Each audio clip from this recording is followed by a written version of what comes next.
Hi all, ഇന്ന് discuss ചെയ്യുന്നത് Kerala PSC FSO exam food safety officer exam 2015 question പേപ്പറാണ്.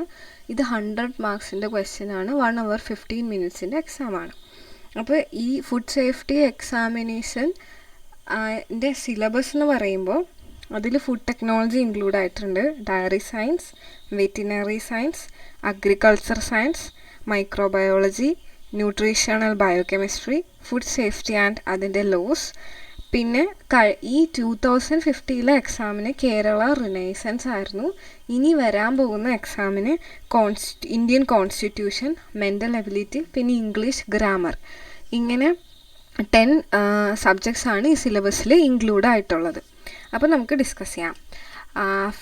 First question എന്ന് പറയുന്നത്, consumption of raw soybean can be harmful to health because of the presence of following anti nutritional factor. അതിൽ anti nutritional factor എന്ന് പറഞ്ഞാൽ ചില ഒരു ഫുഡിൽ present ആയിട്ടുള്ള കോമ്പൗണ്ട്സ് ആണ്.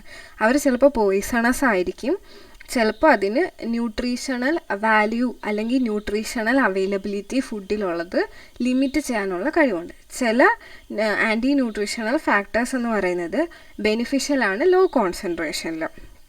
ഇത് മെയിൻലി പ്ലാന്റ്സിലും വെജിറ്റബിൾസിലുമാണ് കാണുന്നത്. അപ്പോൾ നമ്മുടെ ക്വസ്റ്റ്യൻ എന്ന് പറയുന്നത്, റോ സോയാബീൻ കൺസ്യൂം ചെയ്യുമ്പോൾ ഹെൽത്തിന് ഹാംഫുൾ ആയിട്ടുള്ള ആൻറ്റി ന്യൂട്രീഷണൽ ഫാക്ടർ അതേതാണെന്നാണ് ചോദിച്ചേക്കുന്നത്. ഓപ്ഷൻസ് എന്ന് പറയുന്നത് phytic acid, tannins, oxalate, trypsin inhibitor. ഇതൊക്കെയാണ് നമ്മുടെ ഓപ്ഷൻസിൽ പറഞ്ഞേക്കുന്നത്.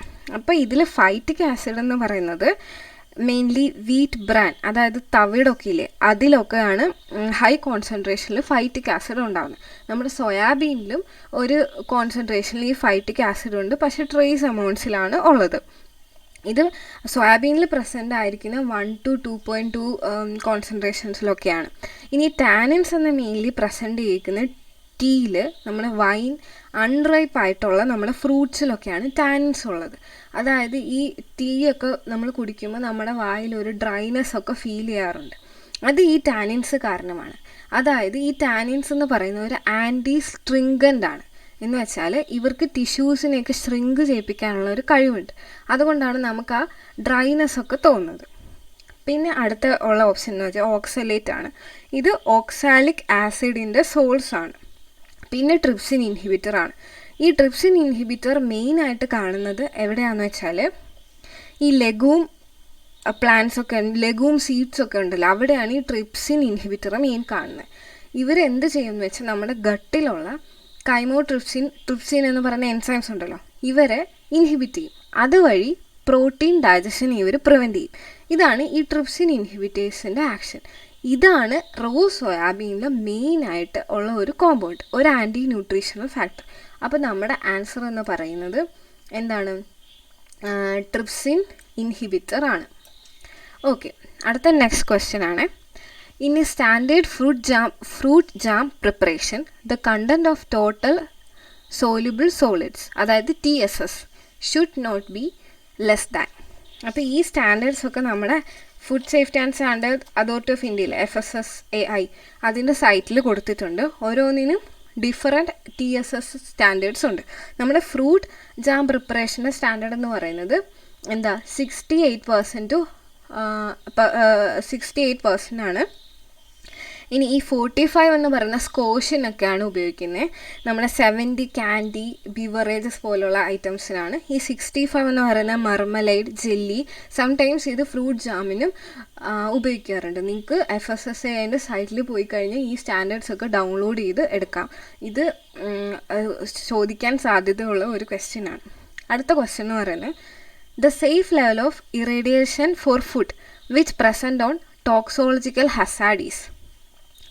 അപ്പോൾ ഇവിടെ ചോദിച്ചേക്കുന്നത് സേഫ് ലെവൽ ഓഫ് ഇറേഡിയേഷൻ എന്നാണ് ചോദിച്ചേക്കുന്നത്. ടോക്സോളജിക്കൽ ഹസാഡ്സ് പ്രസൻ്റ് ആവാത്ത സേഫ് ലെവൽ, അതിൻ്റെ ആൻസർ എന്ന് പറയുന്നത് 10 ആണ്.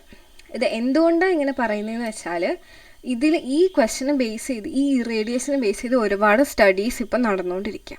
അവരൊക്കെ പറയുന്ന ഒരു 60 kGy എന്ന് പറയുന്നത് നമ്മുടെ ഇറേഡിയേഷൻ്റെ സ്റ്റാൻഡേർഡ് യൂണിറ്റ് ആണ് കേട്ടോ.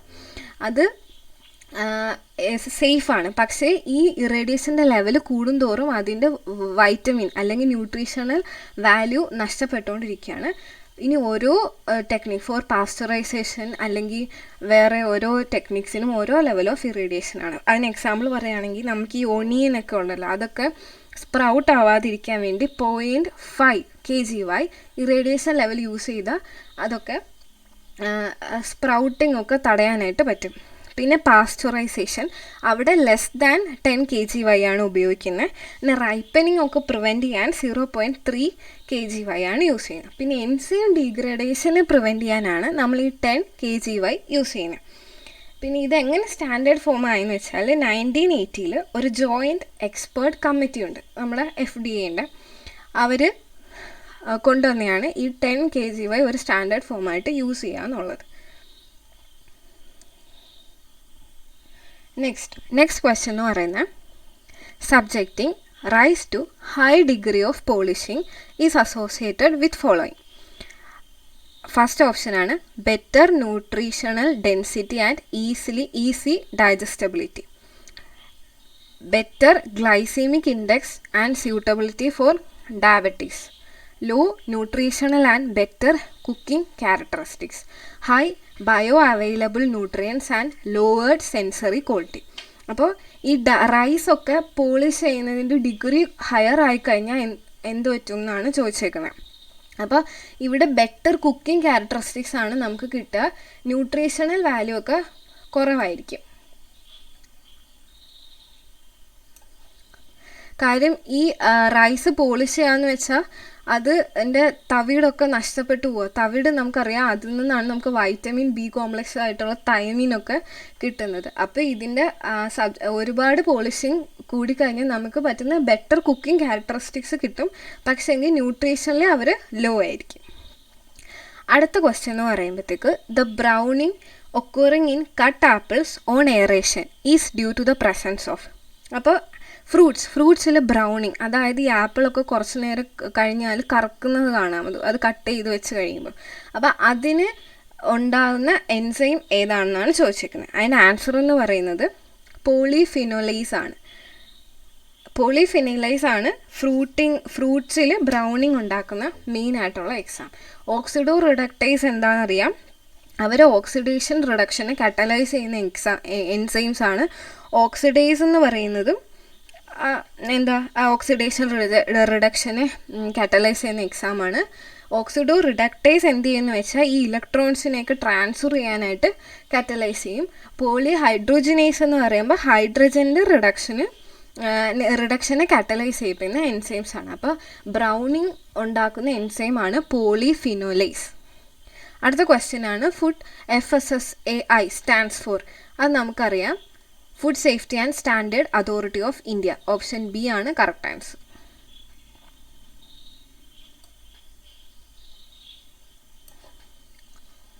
Okay, next question number 7. Identify the correct group of stimulating constituents present in tea. ടീയിൽ പ്രസൻ്റ് ആയിട്ടുള്ള സ്റ്റിമുലേറ്റിംഗ് കോൺസ്റ്റിറ്റുവൻ്റ് ആണ് ചോദിച്ചേക്കുന്നത്. ഈ തിയോബ്രോമിൻ എന്ന് പറയുന്നത് ടീനകത്തുള്ള ഒരു കോമ്പൗണ്ടാണ്. ട്രൈഫൈലൻ എന്ന് പറയുന്നതും ടീനകത്തുള്ള ഒരു കോമ്പൗണ്ടാണ്. ഇനി കാറ്റിക്കോൾ എന്ന് പറഞ്ഞാൽ ഫ്രൂട്ട്സ് ആൻഡ് വെജിറ്റബിൾസിലുള്ള ഒരു കോമ്പൗണ്ടാണ്.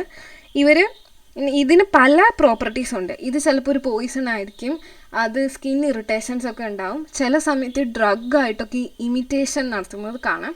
പിന്നെ കാറ്റിക്കോളിന് ഒരു ഡെറിവേറ്റീവാണ് കാറ്റച്ചിൻ, അത് ടീയിൽ പ്രസൻ്റ് ആണ്. അപ്പോൾ ഈ ഫസ്റ്റ് ഓപ്ഷൻ അല്ല. ഇനി കഫെയിൻ ടീയിലുള്ള ഒരു കോമ്പൗണ്ടാണ്.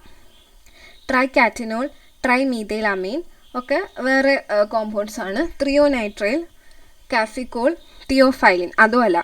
ഈ കഫെയിൻ, ത്രിയോബ്രോമൈൻ, തിയോഫൈലിൻ ഇതാണ് a group of stimulating constituent present in ടീയിൽ മെയിനായിട്ട് കാണുന്ന 3 കോമ്പൗണ്ട്സ് ആണ് കഫെയിൻ, തിയോബ്രോമൈൻ, തിയോഫൈലിൻ.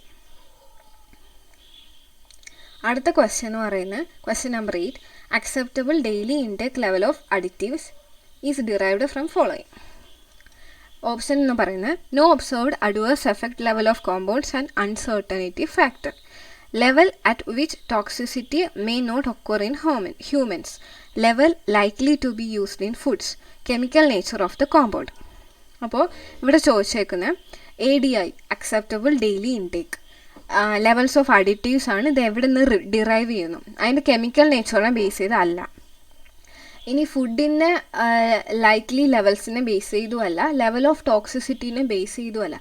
ഒരിക്കലും ഒരു അഡിക്റ്റീവ് നമ്മുടെ ഫുഡിലേക്ക് ഡെയിലി ഇൻടേക്കായിട്ട് നമുക്ക് അറിയണമെങ്കിൽ അത് ഡിറൈവ് ചെയ്യുന്നത് അതിൻ്റെ അഡ്വേഴ്സ് ലെവലിനെയും അൺസർട്ടനിറ്റി ഫാക്ടർ എന്തെങ്കിലും ഉണ്ടാവുന്നുണ്ടോ അതിനെ ബേസ് ചെയ്തിട്ടായിരിക്കും. അപ്പോൾ ആൻസർ എന്ന് പറയുന്നത് no observed adverse effect levels of compounds and uncertainty factor. Question 9. Identify the cluster of essential fatty acids for human from the following. Essential fatty acids ഹ്യൂമന് വേണ്ടിയിട്ടുള്ള essential fatty acids ആണ് ചോദിച്ചേക്കുന്നത്. Option A എന്ന് പറയുന്നത് myristic, arachidonic and capric acid ആണ്. Option B option B linolenic, linoleic and arachidonic acid ആണ്. Option C എന്ന് പറയുന്നത് സ്റ്റിയറിക്, മാലിക് ആൻഡ് അസറ്റിക് ആസിഡാണ്. Option D linolenic, stearic and cholic ആസിഡാണ്. അപ്പോൾ ഇതിൽ ഓപ്ഷൻ ബി ആണ് കറക്റ്റ് ആൻസർ. കാരണം നമുക്കറിയാം ലെനിക് എന്ന് പറയുന്ന omega-3 ഫാറ്റി ആസിഡ്സ് ആണ്. അത് നമുക്ക് ആവശ്യമായിട്ടുള്ളതാണ്, ഫിഷിൽ നിന്നൊക്കെയാണ് കിട്ടുന്നത്. ലേക്ക് എന്ന് പറയുന്ന omega-6 ഫാറ്റി ആസിഡ്സ് ആണ്. പിന്നെ അരക്കിഡോണിക് ആസിഡ് എന്ന് പറഞ്ഞാൽ ബ്രെയിനിൻ്റെ ഫങ്ഷനൊക്കെ ഇമ്പോർട്ടൻ്റ് ആയിട്ടുള്ള സാധനമാണ്. മാലിക് ആസിഡ്, അസറ്റിക് ആസിഡൊക്കെ എന്താണെന്ന് അറിയാമല്ലോ, കാപ്രിക് ആസിഡ് എന്താണെന്ന് അറിയാം. ഓക്കെ, അത് കഴിഞ്ഞ് next 10th question. Aseptic packaging refers to. Aseptic packaging എന്ന് വെച്ചാൽ എന്താ? Free from micro organisms and all. അപ്പോൾ option A use of sterile packaging containers. B heating the food to make it sterile and then pack. C packaging sterile foods in sterile atmosphere in sterile packaging. Using ultra high temperature for processing. അപ്പോൾ ഇവിടെ options കൊടുത്തേക്കുന്നത് എന്ന് വെച്ചാൽ sterile container use ചെയ്യുന്നു, പിന്നെ food heat ചെയ്തിട്ട് pack ചെയ്യണമെന്ന്, പിന്നെ സി ഓപ്ഷൻ എന്ന് പറയുമ്പോഴത്തേക്ക് സ്റ്റെറൈൽ ഫുഡായിരിക്കണം, സ്റ്റെറൈൽ അറ്റ്മോസ്ഫിയറിൽ സ്റ്റെറൈൽ പാക്കേജിങ് നടത്തണമെന്ന് പറഞ്ഞിട്ടുണ്ട്. ഓപ്ഷൻ ഡിയിൽ അൾട്രാ ഹൈ ടെമ്പറേച്ചർ ഫോർ പ്രോസസ്സിങ്ങിന് കൊടുക്കണം. അപ്പോൾ ഈ ഓപ്ഷൻസ് 4 എണ്ണത്തൊന്നും മൂന്നാമത്തെയാണ് ഏറ്റവും സ്യൂട്ടബിൾ ആയിട്ടുള്ളത്. കാര്യം അസെപ്സിസ് എന്ന് പറയുമ്പോഴത്തേക്ക് നമ്മളെല്ലാം ഫുൾ സ്റ്റെറൈൽ കണ്ടീഷൻ ആയിരിക്കണം യൂസ് ചെയ്തിരിക്കുന്നത്. അപ്പോൾ ഫുഡിന് നമ്മൾ സ്റ്റെറൈലായിട്ട് പാക്ക് ചെയ്തു, സ്റ്റെറൈൽ അറ്റ്മോസ്ഫിയറിൽ സ്റ്റെറൈൽ പാക്കേജിങ് പ്രോസസ്സാണ് കൊടുത്തത്. അതാണ് അസെപ്റ്റിക് പാക്കേജിങ് എന്ന് പറയുന്നത്.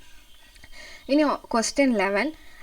The latest organism for proper pasteurisation is. അത് 2 എണ്ണമാണ് പാസ്ചറൈസേഷൻ്റെ ഇൻഡിക്കേറ്റേഴ്സ് എന്ന് പറയുന്നത്. മൈക്കോബാക്ടീരിയം ട്യൂബർകുലോസിസും കോക്സില ബെർണിറ്റിയും. അതിലെ ലേറ്റസ്റ്റ് ഇൻഡിക്കേറ്റർ നമ്മുടെ കോക്സില ബെർണിറ്റിയാണ്. Next question number 12. Rasgulla is prepared using. Rasgulla എന്ന് പറയുന്ന ഒരു മിൽക്കിൽ നിന്ന് പ്രിപ്പയർഡ് ചെയ്യുന്ന ഒരു കോമ്പൗണ്ടല്ല, ഒരു ഫുഡ് ഐറ്റമാണ്. അത് എവിടെ നിന്നാണ് പ്രിപ്പയർ ചെയ്യുന്നതെന്ന് വെച്ചാൽ ചന എന്നാണ് നമ്മൾ രസഗുള പ്രിപ്പയർ ചെയ്യുന്നത്.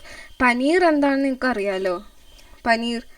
ചന എന്ന് പറയുന്നത് മിൽക്കിന് നമ്മൾ ആസിഡ് കൊയാഗുലേഷൻ നടത്തുമ്പോൾ കിട്ടുന്നതാണ് ചന.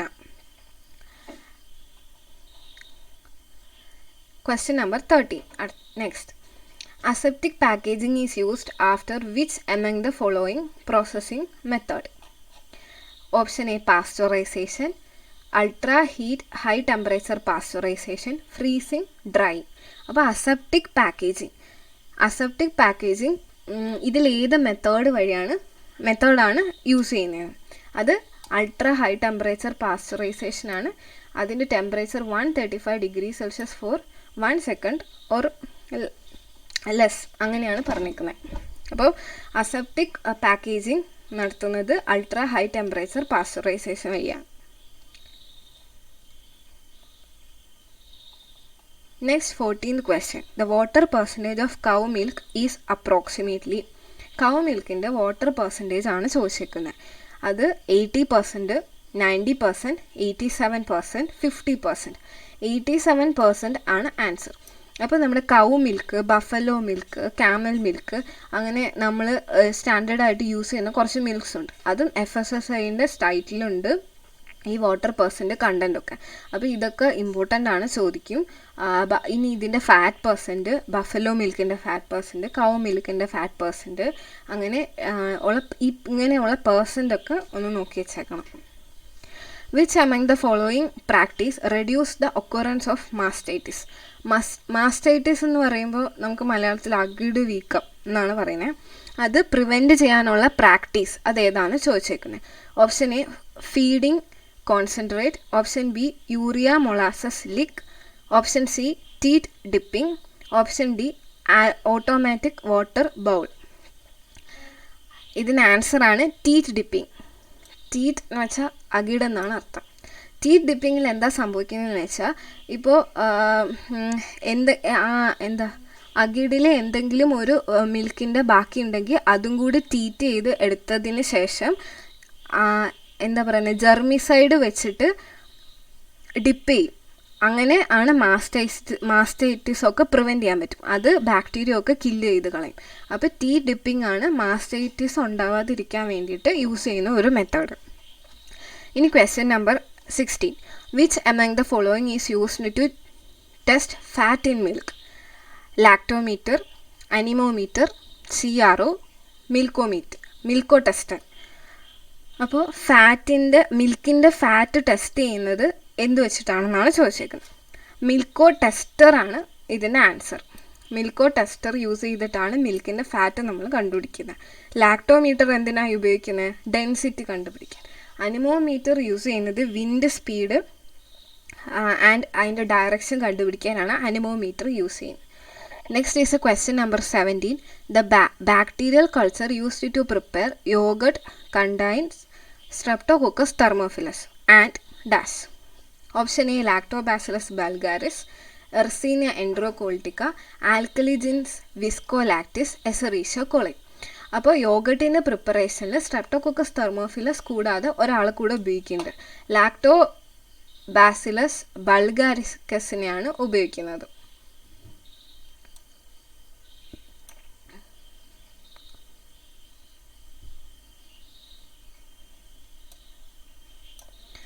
Okay. Next 18th question. Which among the following is used to sterilize milk cans in dairies? ഡയറീസിൽ മിൽക്ക് ക്യാൻസിനെ സ്റ്റെറിലൈസ് ചെയ്യുന്ന methods. Option A steam, option B iodophor solution, option C autoclaving, option D all the above.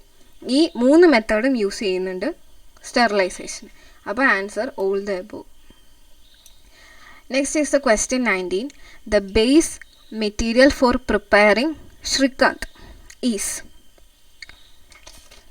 അപ്പോൾ ഇവിടെ ചോദിച്ചിരിക്കുന്ന question എന്ന് വെച്ചാൽ ശ്രീകാന്ത് എന്ന് പറയുന്നത് ഒരു മിൽക്ക് കൊണ്ടുണ്ടാക്കുന്ന ഒരു പ്രൊഡക്റ്റാണ്. അത് അതിൻ്റെ ബേസ് മെറ്റീരിയൽ എന്താണെന്നാണ് ചോദിക്കുന്നത്. ചാക്ക ആണ് അതിൻ്റെ ബേസ് മെറ്റീരിയൽ. കാർഡ്, ചീസ്, ചന എന്താണെന്ന് നിങ്ങൾക്കറിയാം. ശ്രീകാന്ത് എന്ന മിൽക്ക് പ്രോഡക്റ്റ് ഉണ്ടാക്കാൻ അതിൻ്റെ ബേസ് മെറ്റീരിയലാണ് chakka. Next question is 20. Outlines of Dairy Technology is written by Jagdish Prasad, NSR Shastri, Sukumar De, Tufail Ahmed. Sukumar De ആണ് ഇത് എന്ന് പറയുന്ന ഡയറി ടെക്നോളജിയിൽ ബേസിക് ടെക്സ്റ്റായിട്ട് യൂസ് ചെയ്യുന്നതാണ് Outlines of Dairy Technology. Sukumar ഡിയുടെ ടെക്സ്റ്റ്. നിങ്ങൾക്ക് ആർക്കെങ്കിലും ഈ ടെക്സ്റ്റിൻ്റെ PDF വേണമെങ്കിൽ താഴെ ഡിസ്ക്രിപ്ഷനിൽ ഒരു ടെലഗ്രാം ചാനലിൽ ലിങ്ക് കൊടുത്തിട്ടുണ്ട്. അതിൽ ജോയിൻ ചെയ്താൽ ഈ ബുക്ക് എൻ്റെ PDF തരാം. 21st ക്വസ്റ്റ്യൻ എന്ന് പറയുന്നത് the pink colour characteristics of cured meat is due to. മിൽക്കിൻ്റെ പിങ്ക് കളർ എന്തുകൊണ്ടാണെന്നാണ് ചോദിച്ചേക്കുന്നത്. ഇത് എൻ്റെ options myoglobin, nitrosyl myoglobin, haemoglobin, nitrosyl haemochromatin. Answer is nitrosyl haemochromatin. ഇത് നൈട്രൈൽ കോമ്പൗണ്ട്സ് ആണ് പിങ്ക് കളർ കൊടുക്കുന്നത്. അപ്പം നൈട്രോസൈൽ ഹീമോക്രോമാറ്റിൻ ആണ് പിങ്ക് കളറ് കൊടുക്കുന്നത് ക്യൂർഡ് മീറ്റിൽ. നൈട്രോസൈൽ മയോഗ്ലോബിൻ റെഡ് കളറാണ് കൊടുക്കുന്നത്.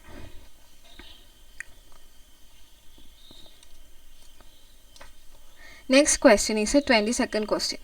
Natural casing for sausage preparation is derived from. Natural casing എന്ന് പറയുമ്പോഴത്തേക്ക് ഈ സോസേജിൻ്റെ ഇന്നർ സൈഡൊക്കെ ഫില്ല് ചെയ്യണതിനാണ് കേസിംഗ് എന്ന് പറയുന്നത്. അപ്പോൾ നാച്ചുറൽ കേസിങ്ങിൽ എന്താണ് ഉപയോഗിക്കുന്നത്? ഇൻഡസ്റ്റൈനൽ മ്യൂക്കോസൊക്കെ ആണ് ഈ കേസിങ്ങിനെ ഫില്ല് ചെയ്യാനായിട്ട് യൂസ് ചെയ്യുന്നത് നാച്ചുറൽ കേസിങ്ങിൽ. ഇനി ആർട്ടിഫിഷ്യൽ കേസിങ്ങിലാണ് നമ്മൾ ഈ കൊളാജൻ സെല്ലുലോസ് ഒക്കെ ഉപയോഗിക്കുന്നത്. ഇനി 23rd question, PSC condition of pork is due to. അപ്പോൾ പോർക്ക് ഉണ്ടല്ലോ, പോർക്ക് എന്ന് പറയുമ്പോൾ പിഗിൻ്റെ മീറ്റാണ് പോർക്ക്. അതിൻ്റെ PSE കണ്ടീഷൻ എന്തുകൊണ്ടാണ് വരുന്നതെന്ന് വെച്ചാൽ short term pre slaughter stress, rapid decline of muscle pH കുറയുമ്പോഴും സ്ട്രെസ് ഉണ്ടാകുമ്പോഴുമാണ് ഈ പോർക്കിൻ്റെ PSE കണ്ടീഷൻ ഉണ്ടാകുന്നത്. അപ്പോൾ ഓപ്ഷൻ A ആൻഡ് C ആണ് കറക്റ്റ്.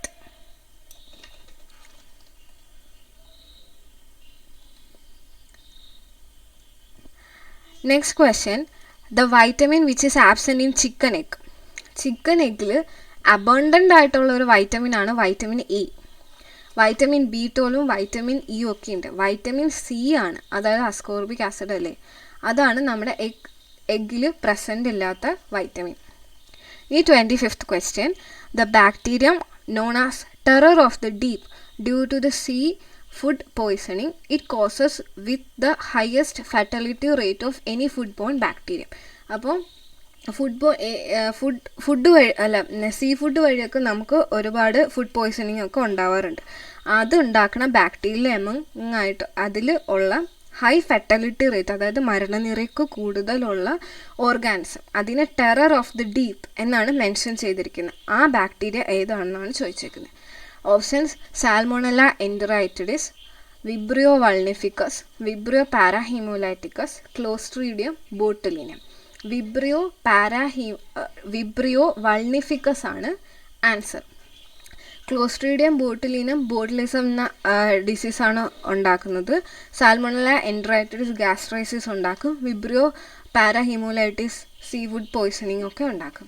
അപ്പോൾ ഇത്രയും ക്വസ്റ്റ്യൻസാണ് നമ്മളിന്ന് ഡിസ്കസ് ചെയ്യുന്നത്. ഈ ഫുൾ ക്വസ്റ്റ്യൻ പേപ്പർ ഡിസ്കസ് ചെയ്യുന്നുണ്ട്. 4 പാർട്ടായിട്ടാണ് ചെയ്യുന്നത്. ഫസ്റ്റ് 25 ക്വസ്റ്റ്യൻസ്, പിന്നെ 25 അങ്ങനെ 100 ക്വസ്റ്റ്യൻസും ഡിസ്കസ് ചെയ്യുന്നുണ്ട്. അപ്പോൾ നെക്സ്റ്റ് വീഡിയോയിൽ കാണാം. നിങ്ങൾക്ക് ഈ വീഡിയോ ഇഷ്ടപ്പെട്ടിട്ടുണ്ടെങ്കിൽ എന്നെ സപ്പോർട്ട് ചെയ്യണം. എന്തെങ്കിലും ഡൗട്ട്സ് ഉണ്ടെങ്കിൽ താഴെ കമൻറ്റ് ചെയ്യണം. ഇനി എനിക്ക് എന്തെങ്കിലും തെറ്റുണ്ടെങ്കിലും അതും കമൻറ്റ് ചെയ്യണം. ഇനി ഇതിൻ്റെ PDF, ഈ പറഞ്ഞ സുകുമാർ ഡിയുടെ PDF, any notes regarding food safety officer examination ഒക്കെ വേണമെങ്കിൽ ഡിസ്ക്രിപ്ഷനിൽ ഒരു ടെലഗ്രാം ചാനലിൻ്റെ ലിങ്ക് കൊടുക്കാം. അതിൽ ജോയിൻ ചെയ്താൽ നോട്ട്സൊക്കെ പ്രൊവൈഡ് ചെയ്യുന്നതായിരിക്കും. അപ്പോൾ നെക്സ്റ്റ് വീഡിയോയിൽ കാണാം. Thank you.